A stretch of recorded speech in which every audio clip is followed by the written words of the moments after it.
Est-ce que quand on boit du décaféiné, ça acidifie le corps? Alors déjà, il est important de préciser qu'il n'existe aujourd'hui aucun aliment qui va foncièrement acidifier ton corps et déséquilibrer notablement ton équilibre acido-basique. Donc ça, c'est plutôt une bonne nouvelle. Qu'est-ce qui va faire qu'on va acidifier notre corps et donc créer un terrain propice à l'installation des maladies, au maintien des maladies? C'est quand on consomme trop d'aliments acidifiants. Et ça, c'est important de créer cette nuance parce que les aliments acidifiants ne sont pas à écarter totalement de notre alimentation, ils sont juste à limiter en termes de quantité.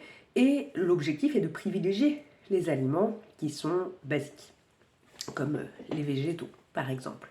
Finalement, on en revient un petit peu au même que l'alimentation anti-inflammatoire. C'est un peu la même base.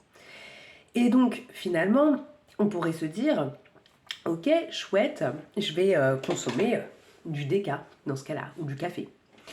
Alors, dans l'idée, consommer un ou deux verres de café si on n'est pas épuisé ou si on n'a pas de problématique de sommeil, c'est plutôt bénéfique parce qu'on sait que le café, ça contient des polyphénols et que derrière, ces polyphénols sont plutôt intéressants parce qu'ils ont une action antioxydante et anti-inflammatoire. Donc ça, c'est plutôt chouette.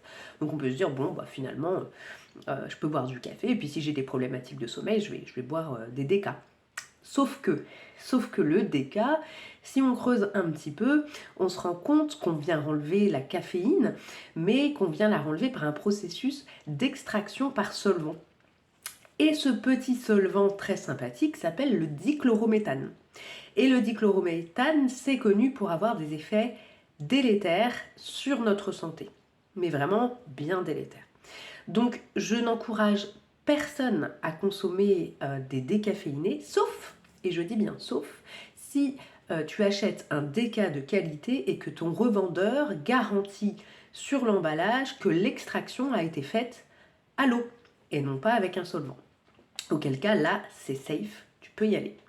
Donc, pour résumer, pas d'aliments profondément acidifiants, c'est la quantité qui va surtout déstabiliser, déséquilibrer le corps, hein, tout comme les mêmes principes de l'alimentation anti-inflammatoire. Donc ok pour une petite consommation de café qui est plutôt favorable pour notre santé, sauf si épuisement ou problématique de sommeil, auquel cas je recommande plutôt d'éviter le café. Et pour certains, pour ceux qui ont vraiment envie de boire du café quand même, et ben dans ce cas-là, vous pouvez vous orienter vers des décaféinés, mais absolument extraits à l'eau et non pas au solvant.